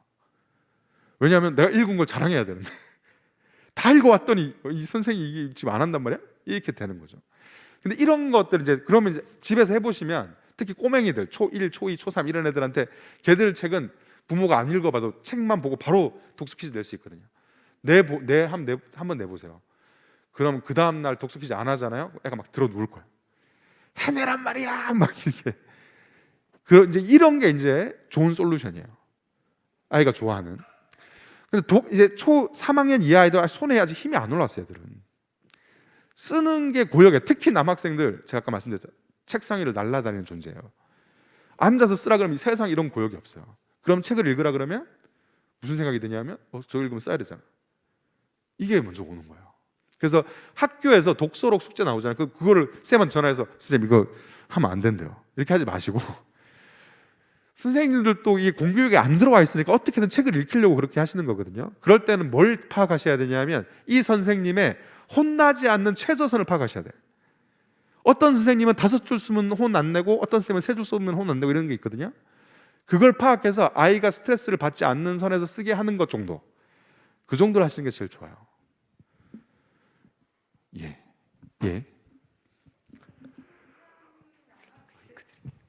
키우고 있는데요. 예. 학습 만화를 너무 좋아해가지고 어떻게 해야 될지 모르겠어요. 학습 만화는 제가 이것도 되게 중요한 얘기인데 독서 교육에서 이제 실질적으로 이제 국민 독서 통계를 보면 영유아 때 책을 제일 많이 읽고 초 1, 2때 하고 초 3 때 이렇게 쓱 떨어져요. 그래서 초 5, 6때까지 해서 중1 서서히 랜딩 되는 걸로 그래프는 잡히거든요. 근데 실제로는 어떠냐면 초 3 때 폭포가 형성돼요. 나이아가라 폭포가 팍 떨어져요. 10% 이하로 확 떨어져요. 초 3 때. 이게 뭐냐? 학습 만화예요. 이게 제가 학습 만화가 좋은 책이다 나쁜 책이다 이런 말씀을 드리는 게 아니에요. 학습 만화가 실제로 독서에 어떤 현상을 불러왔는지를 말씀드리는 거예요. 아이들이 초 1일 때는요 그런 거 있잖아요. 야, 학습 만화 5권 읽으면 글책도 5권 읽어야지 하면 이게 유지가 됩니다. 이게 왜 유지가 되냐면 학습 만화 두껍잖아요. 근데 초 1, 2 글책이라는 게 펼치면 한 바닥에 막 5줄, 6줄, 길면 7, 8줄 이렇게 앉혀져 있어요. 페이지도 얇죠. 이러니까 학습 만화를 눈으로 훑는 데 걸리는 시간과 이걸 읽는 데 걸리는 시간이 별 차이가 없어요. 그래서 이게 유지가 되는 거예요. 근데 초 3이 되면 어떤 일이 벌어지냐면 초 3이 되면 사실상 이렇게 돼요. 학습 만화 9권, 글책 1권 돼요.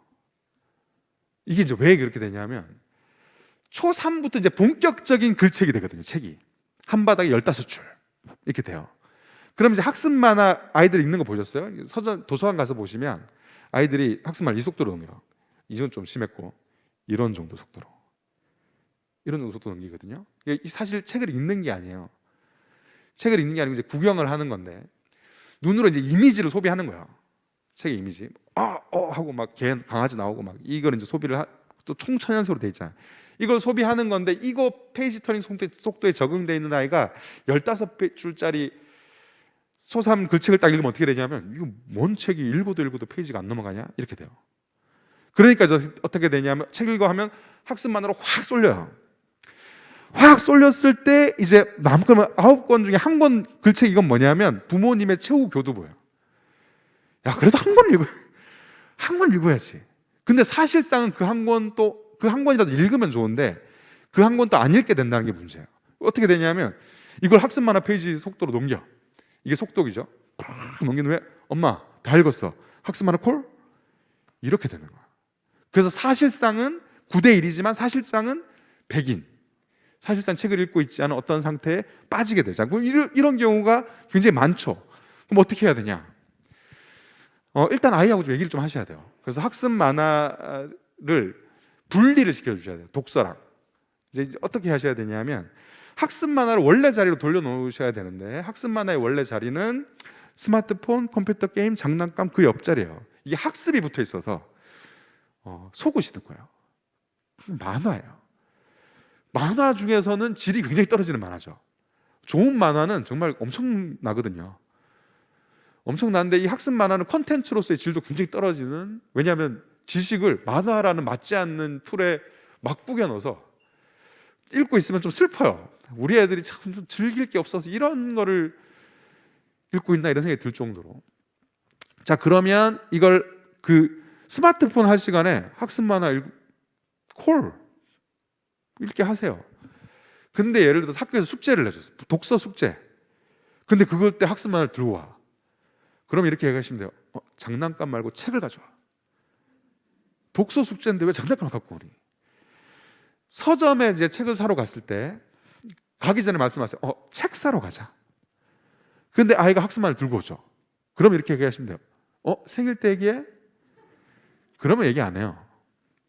이런 식으로 이게 핵심이 어디에 있냐면 학습 만화 우리나라 같은 경우 너무 광범위하게 퍼져 있기 때문에 이걸 못 접하게 할 수는 없어요. 안 접하게 할 수는 없어요. 가정 불화가 생겨요. 그럼 어떻게 해야 되냐면 학습 만화를 못 읽게 하는 게 핵심이 아니고 그 책의 영역을 확보하는 게 핵심이에요. 우리 왜 그런 말씀 많이 하세요. 독서 교육에 성공하면 아이가 막 스마트폰이 옆에 있는데도 막 책에 빠져서 읽고 스마트폰 할 시간에 책 읽고 막 이런 거 상상하시거든요. 그런 판타지를 꿈꾸시면 안 돼요. 그거는 우리처럼 재밌는 게 없던 시대에나 가능했던 일이에요. 독서라는 건요, 기본적으로 진입장벽이 있어요. 아이들이 책의 참맛을 느끼기엔 너무 어려워요, 아직. 그들이 읽는 책도 그렇고. 그러면 어떻게 해야 되냐면 이 영역을 확보해 주셔야 돼요. 디지털 기기와 학습 만화와 이 모든 것으로부터 분리된 어떤 영역, 시공간, 하루에 30분이라도. 하루에 30분이라도라고 얘기했지만 하루에 30분이면 우리나라의 상위 1%에 들어가는 학습 독서량이에요. 5일만 해도. 우리나라 성인 중에 10명 중에 4명이 1년에 책 한 권을 안 읽어요. 얼마나 책 읽기 좋습니까? 이렇게 책을 안 읽는데 몇 권만 읽어도 국어 성적에서 두각을 나타내. 역설적으로 책 읽기 굉장히 좋은 나라예요. 그러니까 이 학습 만화 부분은 또 스트레스 받으실 거예요. 하다 보면 애가 막 싫다 그러기도 하고 막 땡깡도 부리고. 근데 이거를 인내심을 가지고 계속 조율하면서 가셔야 돼요. 예. 예.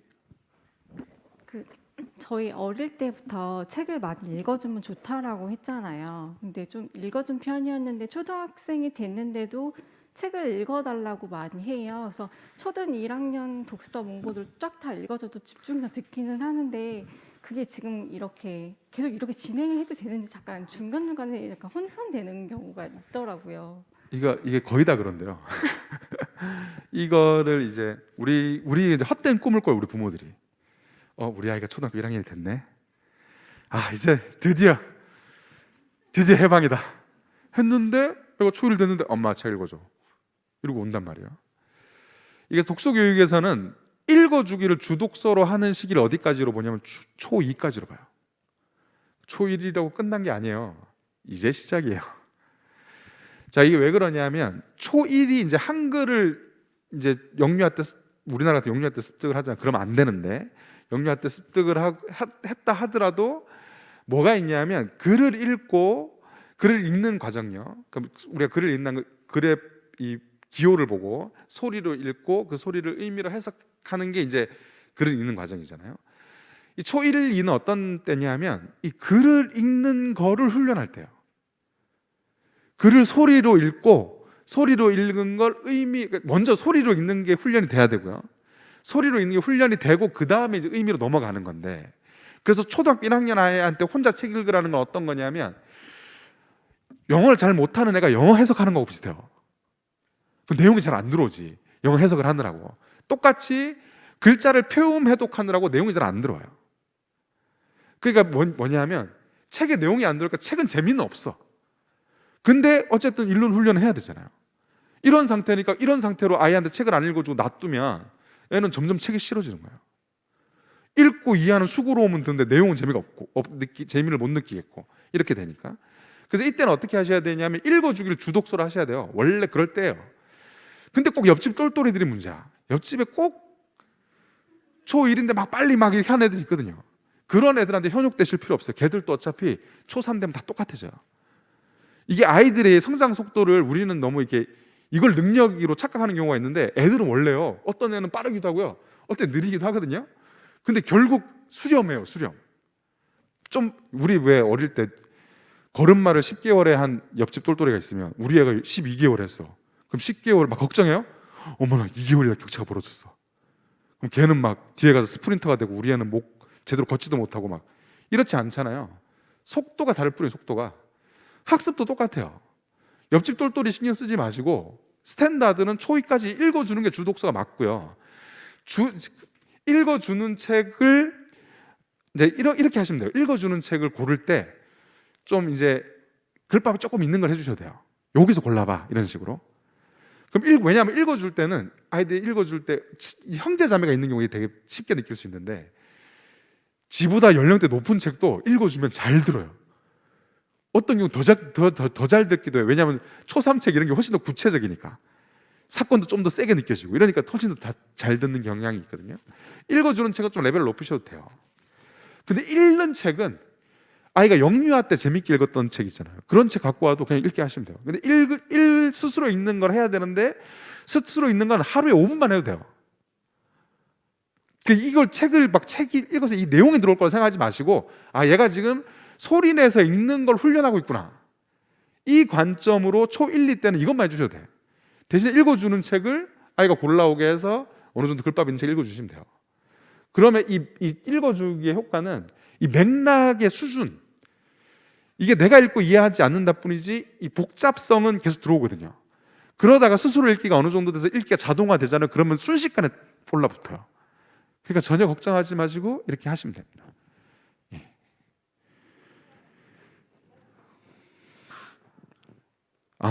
공주 몇 학년인데요? 초등 저학년? 예. 우리 딸내미도 공주책만 갖고 와요. 거의 외우죠, 공주책을. 예. 예. 예.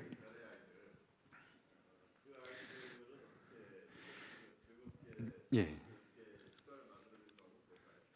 일단 초등 미취학 때야말로 이제 읽어주기를 주로 할 텐데 이 미취학 독서는요 이게 종목이 달라요.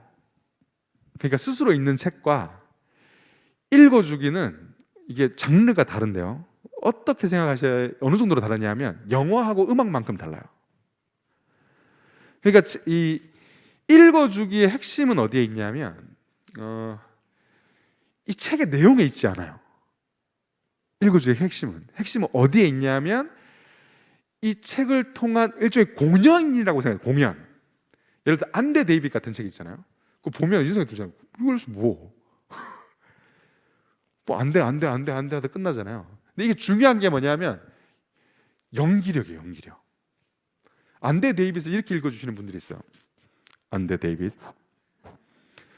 안 된다고 했지 이렇게 읽어주면 아이 입장에서는 이렇게 되죠. 여기서 중요한 건 뭐냐면 이 감정을 싣는 거예요. 부모님이 막 엄청 연기를 하잖아요. 그럼 애가 옆에서 지가 같이 막 데이빗을 혼내. 야, 너 그럼 어떡해? 막 그러면서도 같이 하다 보면 똑같은 책을 계속 또 반복해서 읽어달라 그러잖아요.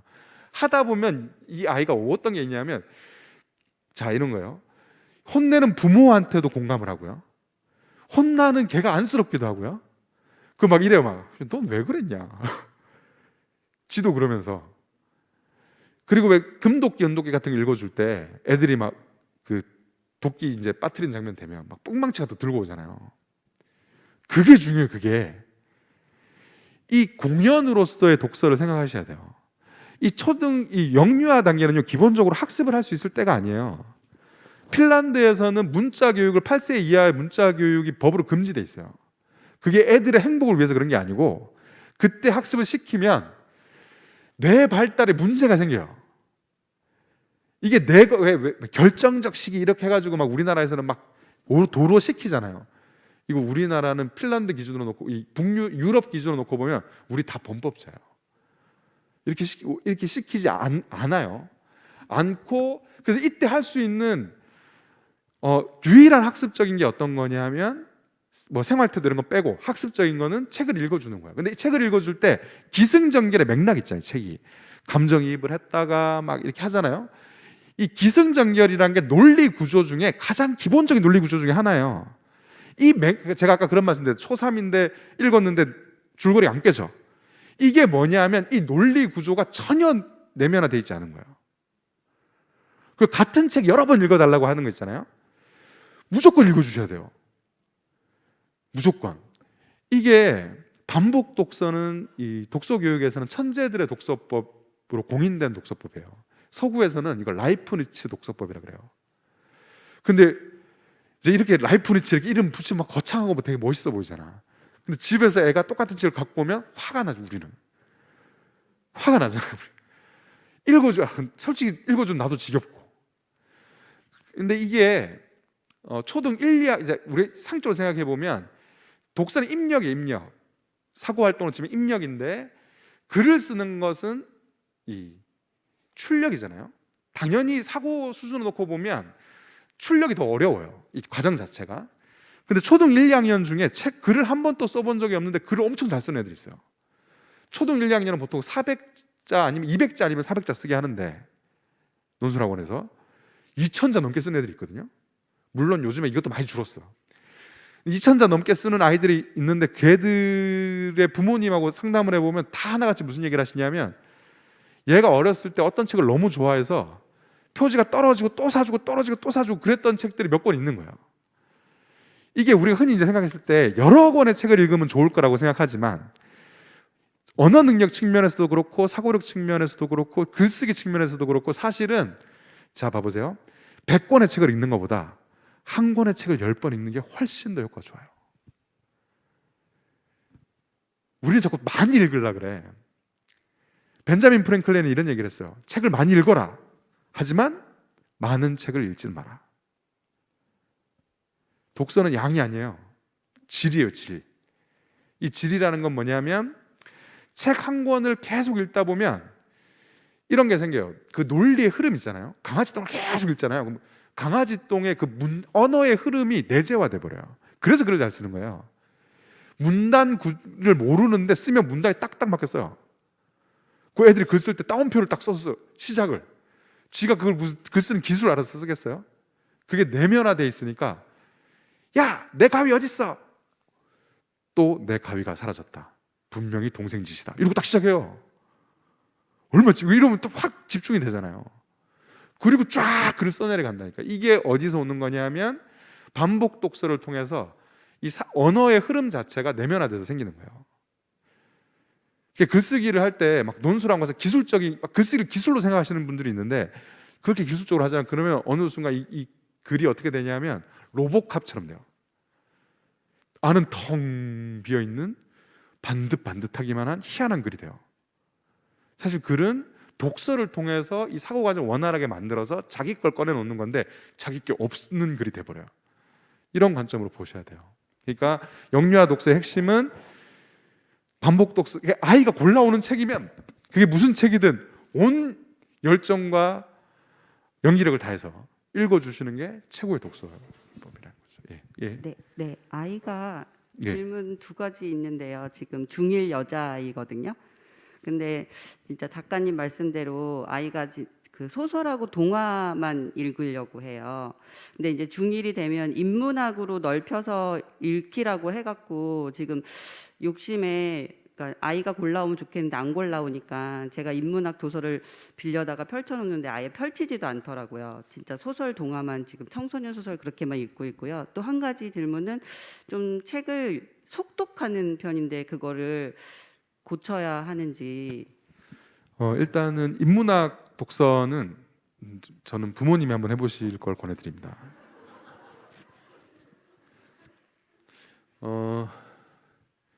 독서에서 우리가 가장 크게 착각하는 게 뭐냐면 내가 책을 갖다 줘서 걔가 책을 읽을 수 있을 거라는 생각. 불가능해요. 이건 뭐라고 비슷하냐면 어머니들께서 영화를 보러 가셨어요. 그 남편분이 갑자기 나타나. 자기야, 내가 정말 재밌는 정치 다큐멘터리 영화 예매해놨어. 끌고 가. 그거 안 써. 그럼 무슨 생각이 들어요? 얘를 이 인간을 죽여야 되나? 이런 생각이 들잖아요. 그 다음날 또 몰래 영화를 보러 갔는데 또 나타났어, 인간이. 그러더니 오늘 내가 역사 다큐를 예매해놨어. 또 데리고 가. 이러면 이제 심각하게 이혼을 고민하게 되죠. 영화는요 기본적으로 영상이라서 앉아있기만 하면 돼요. 앉아있기만 하면 되는 영화조차도 남이 골라준 영화는 못 보는 게 사람이에요. 근데 책은 읽고 이해하는 수고로움이 드는 일이에요. 이걸 어떻게, 제가 책 드리면 읽으실 거예요? 이 DNA 이중 나선 구조 이런 거, 칸트 막 이런 거 있잖아요. 이런 거 좀 읽으실 거예요? 아니잖아요. 독서는 어디에 중점을 두셔야 되냐면, 얘가 스스로 책을 골라서 읽고 있어. 나이스 땡큐. 그게 최상의 독서예요. 그게 지금 그 아이가 읽고, 이 독서의 목표점은 어디다 두셔야 되냐면, 아이가 스스로 책을 골라와서 독서 생활, 말 그대로 독서 문화를 향유하는 아이가 될 수 있냐 없냐인데 자녀분은 이미 하고 있네. 뭐가 걱정이세요? 속독 부분은요, 만약에 부모님이 좀 판단하기 힘드세요. 얘가 속독을 하고 있는지 아닌지를. 근데 만약에 이제 중학생인데 뭐 속독을 하고 있다 그러면, 사실 이게 속독에 대한 오해가 있어요. 우리나라는 성인 독서가 지금 일본도 그렇고 속독으로 돼 있거든요. 이게 속독은 정말 독서를 좀 아는 사람 입장에서 보면 말도 안 되는 소리예요. 책은요, 빨리 읽을 수가 없어요. 빨리 읽는 게 실력도 아니고. 이게 왜 그러냐면, 이게 우리는 겉으로 적혀 있는 것만 읽는다고 생각하잖아요. 사실 진짜 글 읽기는 적혀 있지 않는 걸 읽는 거예요. 적혀 있지 않는 거. 우리 왜 대화를 할 때 뭐 그런 거죠. 한마디 틱 했는데, 나 그냥 집에 가려고, 이렇게 딱 했을 때, 제가 나한테 삐진 게 있나? 이런 거 있잖아요. 책에는 당연히 그게 훨씬 더 많아요. 왜냐하면 엄청난 사고 과정을 거쳐서 썼기 때문에 적혀 있지 않은 뉘앙스와 의미와 심지어 그 내적 구조라 그래서 그게 있어요. 그 하다못해 이런 거죠. 사람이라는 단어를 인간이라고 썼어요, 작가가. 그럼 이거를 사람으로 바꾸잖아요. 그러면 뉘앙스나 논리 구조 붕괴돼요. 책이라는 게 그렇게 엄밀해요. 그 주인공이 무슨 말 한마디를 틱 했잖아요. 그 말일 수밖에 없는 이유가 있어요. 이거를 이제 좀 알게 되면 책을 빨리 읽는다는 건 말이 안 돼요. 지식 도서도 마찬가지예요. 지식 도서의 경우는 빨리 읽게 되는 건 어떤 경우냐면, 내가 한국사 책을 너무 많이 읽었어. 너무 많이 알아. 근데 기초적인 또 한국사 책을 봤는데 내가 아는 얘기만 해. 이럴 땐 눈으로 읽으면 옆에서 보면 속독처럼 보이지, 그게. 근데 그 속독이 아니고 내가 이미 아는 내용이기 때문에 아는 내용을 스킵하는 거예요. 그게 다른 부분이에요. 근데 이제 속독 같은 경우는 아이들한테 이런 얘기를 해주시고, 특히 이제 초등학생들도 속독 되게 많거든요. 근데 애들이 속독을 할 때 어떤 생각을 하냐면, 이게 능력이라고 생각해. 내 친구 2시간 걸려서 읽은 책 나 30분 만에 읽었어. 내가 윈? 이렇게 생각한단 말이에요. 그래서 책을 천천히 읽는 게 좋다는 것, 속독은 책을 구경하는 거란 것만 아이들이 알아도 더 빨라지는 건 막을 수 있어요. 그러니까 속독에 대해서 한번, 그렇다고 막 읽는데 옆에서 막 왜 이렇게 빨리 가, 계속 이렇게 하시면 안 되고, 한 번 든 버릇은 잘 안 빠져요. 근데 아이가 아는 것만으로도 어느 정도 늦출 수 있으니까 스스로 늦출 수 있도록 좀 지도해 주시는 게 중요하죠. 저는 언어 능력, 그게 혹시 이렇게 올라갔다가 다시 내려갈 수 있는지 그거 질문하고 싶은데, 저희가 중1 여자인데 제가 작년에 초6 때 이제 책 읽고 선생님 카페 알게 돼가지고 언어 능력 평가지 뽑아서 초6 처음 시작했을 때 초4가 나오더라고요. 그리고 이제 코로나 터지고 학교를 안 가니까 1년 동안 정말 만화만 읽었던 아이였어요. 근데 만화책 아예 버리고 아예 끊게 하고 이제 1년 동안, 근데 속독도 심하긴 해요, 아이가. 근데 1년 했는데 작년 12월에 하니까 초6이 나오더라고요. 근데 문제는 중학교 1학년 이제 이번에 되면서 학교를 매일 가니까 책 읽을 시간이 없는 거예요. 학원 안 다니는데도 집에서 제가 해야 되는 양이 있어요.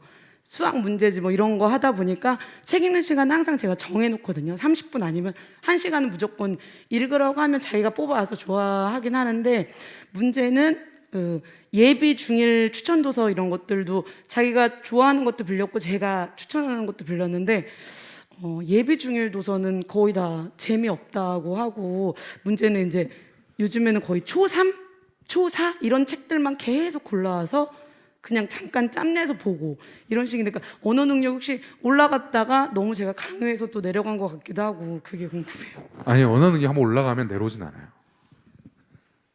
이거는 한번 올라가잖아요. 그럼 그럴 수는 있어요. 시험을 너무 안 보고 살아가지고 시험 자체가 좀 어색해서 한번 실수를 그럴 수는 있는데 언어 능력 자체가 오르고 내리고 그러진 않아요. 그걸 한번 풀어보면 바로 다시 풀면 바로 자기 학년 점수가 자기 언어 능력대로 나오거든요. 근데 지금 이제 아이가 자기 학년보다 낮은 책을 읽는다는 거잖아요. 여기는 이제 두 가지가 있을 수 있어요. 이게 딱 두 가지밖에 없어요, 사실은.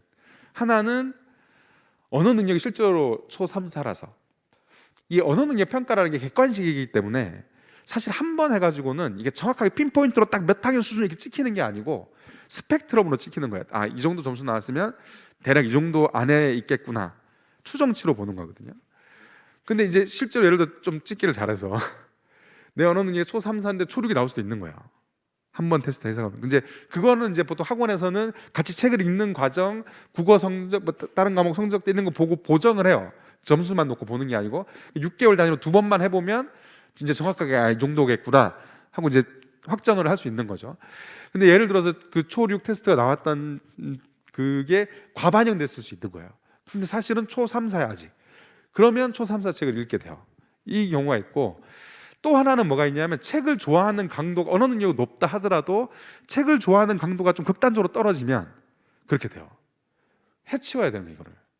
그러니까 책을 너무 읽기 싫으니까 빨리 읽고 치우고 싶으니까 얇은 책을 가져오는 거예요. 둘 다 문제예요. 어느 쪽이 더 심하게 문제 없어. 둘 다 똑같이 심각한 문제예요. 근데 이거는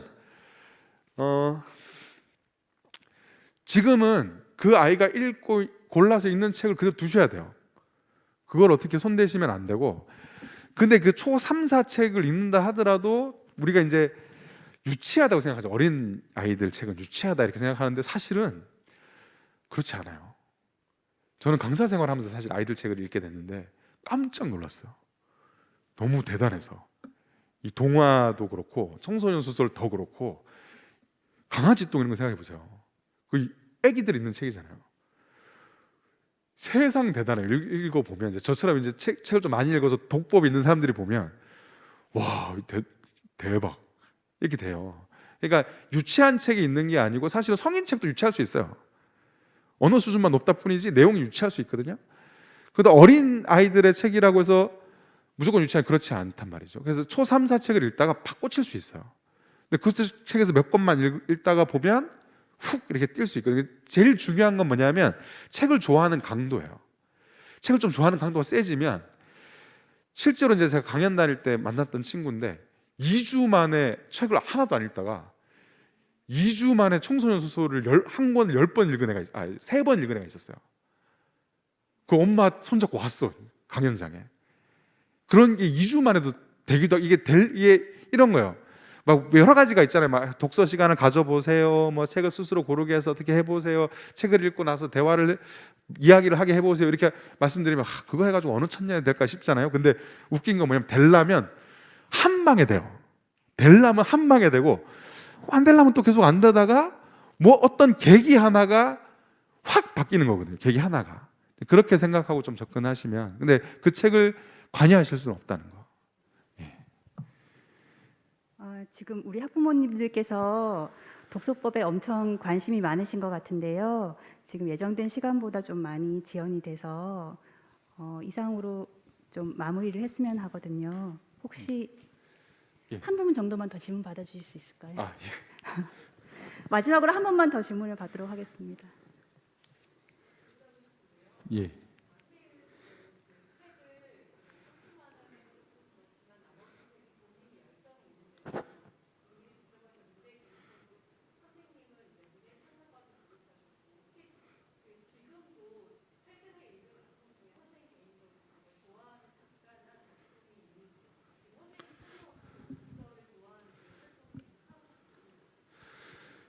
저는 사실 많은 책을 읽진 않아요. 제가 이제 좀 한 책을 막 파는 스타일인데, 저는 지금 끝없는 이야기를 지금 한 1년째 필사를 하고 있어요. 그래서 저는 아침에 필사하고 저녁에는 또 그 천체 물리학 양자역학책을 초록하고 있는데, 중간중간에 책을 읽죠, 계속. 계속 읽어요.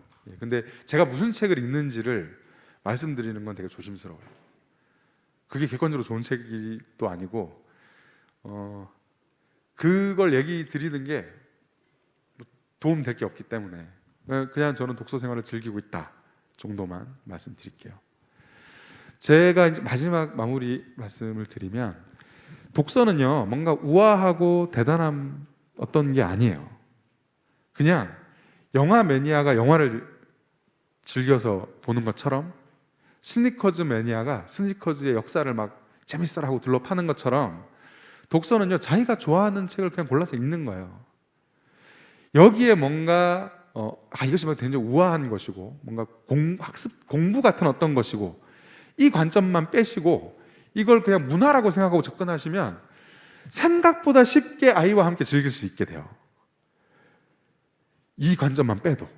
그래서 아이가 예를 들어서 공포 동화를 갖고 오면 공포 동화 읽게 하시면 돼요. 아이가 로맨스 동화 갖고 오잖아요. 로맨스 동화 읽게 하시면 돼요. 그게 백날 첫날 막 계속 그것만 읽을 것 같잖아요. 그런 일 벌어지지 않습니다. 아이와 함께 즐거운 독서 생활 되셨으면 좋겠습니다. 긴 이야기 들어주셔서 감사합니다.